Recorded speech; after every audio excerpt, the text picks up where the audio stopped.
What's going on, ladies and gentlemen? I am Onell Elliott. This is Onell Media, and you are awesome. Now, on this channel, we do everything concerning photography and videography. So if that is something that you are interested in learning about, please consider subscribing. But if you clicked on this video, I already know why you're here. Yes, you are thinking about or you have just purchased the Sony Fx3. Whoo, it's a beast of a camera, but I'm going to be showing you guys my basic setup for when I'm shooting gigs. Let's get into it. Alright.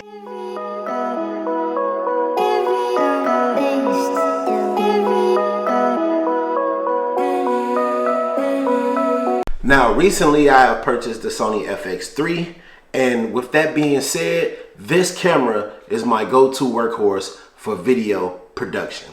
Now, I do have a setup that is a big rig setup, but this right here is your basic rig setup for me, and I want to show you guys the things that I feel are a must have when you are getting this camera. So firstly, we're going to start off, of course, with the body. Sony Fx3. Now, I do shoot majority of the time in 60 frames per second.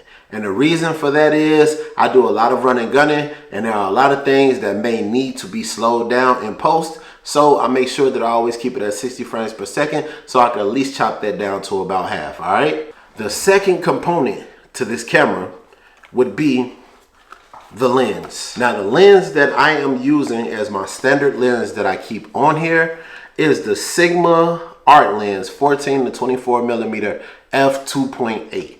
Now, I have a 2-lens setup, but the main lens that stays on my camera for the most part for my productions, because I'm not really shooting anything too far away, I actually use the second lens for close-ups and B-roll, things of that nature, so I can get that blurry background. But for the most part, this. I shoot mostly music videos and small documentary pieces and things for businesses that are for promotional uses. So there aren't a really large amount of focal lengths that I have to use when I'm using this camera.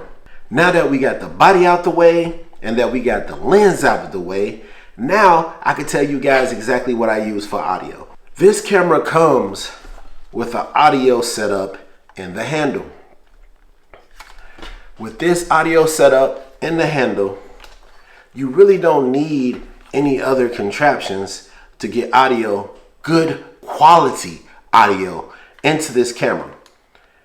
Now, as far as getting the actual sound for the camera, I use a shotgun mic. This is by Boya, I want to say, and no, they did not sponsor this video. But Boya, if you see this and you want to sponsor me, holler at your boy. But the thing that I love about this is that if I'm just using this super running gun and I only have the battery that comes with the camera, then this has phantom power of its own. But I could turn that off and use the power from the camera, true phantom power, coming from the handle. The handle is pretty sturdy, if I must say so myself, which I'm going to say. The handle is pretty sturdy. I haven't seen personally anybody in the community of Chicago that has the Fx3 that has had a problem with their handle. Now, those are people that I know, but as far as the internet goes, I have seen that some people have problems with their handle breaking, but me personally, I have no issue with my handle breaking or anything of that nature happening. It's very sturdy. Now, on the handle, please make sure that you have the handle audio turned on, not off. That right there get you caught up, and you don't really want to be out here without any audio. The best thing about this setup is that you actually have the port. Ooh, look at those ports. They are nice, aren't they? Yes, but you have the port where you can plug in the headset and you can monitor everything that's going on. But you also can see what's going on the screen right here when you're doing your thing.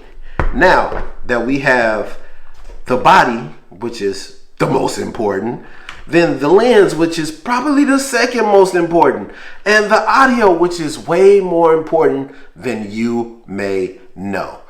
Then we have to go to the power source. Now, a lot of people with their power source will use the battery that comes with the camera. And that is all fine and dandy. But I tend to shoot for quite a while. And with me shooting for quite a while, I had to find a system that would allow me to shoot more, but still have a smaller rig. Now, this rig is what I mostly use for documentary style. Not so much music videos. I have a heavier rig for that. But documentary style or just running gun, YouTubing, shooting, helping things for other people, and maybe small business clients when they're doing things. I have small business clients that are health professionals. If you want to check that out, link up there. But I have small clients that are health professionals, and this setup works perfectly for them. And that battery source that I use for this is the Anton Bauer. Look at this. Okay, now I'm gonna take this apart because I want to show you guys something. But this Anton Bauer battery actually tells you exactly how much power you have left, which I think is pretty nifty, if I do say so myself. Also, I'm gonna take this off of the setup that I have because I'll just show you how it comes and then what I've added to make it more useful for me.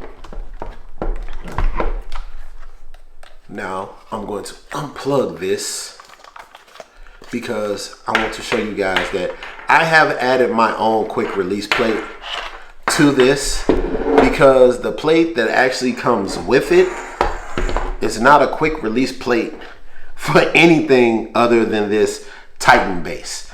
Now, the Anton Bauer Titan base is this little guy right here. Get an overhead shot of that. And I've added this quick release plate, but show you the actual plate that comes with it is this small V-shaped plate. Now, when you see this plate, notice that you're not really going to be able to get the typical Arca Swiss plate into this hole. And that is because Anton Bauer has chosen to use this V-mount plate. Like I said, I got my own plate that I use, and it is pretty handy. That way I could still use my camera with small tripods if I need to, or if I need to put it on a gimbal, I don't have to try to put it on a gimbal with this big Titan base battery on it. I ordered this from B&H. Shout outs to B&H. And you can use USB-C, but I have chosen to use the cord that comes with this kit. Now, I have a dummy battery, and this dummy battery works amazingly for me. I really don't have any issues with it coming out. That was my big issue that I was scared of with the USB-C cord, is that it would come out and then I would lose that footage. That sucks so bad. I don't have to worry about any of that. And please, guys, in the comments, tell me what you think about my basic setup for my camera, and also leave anything that you think I may have missed. Now, give you a little bit of the sauce at the end of the video. This lens has the bubble eye. If you can see that, it has a bubble eye and it doesn't really move.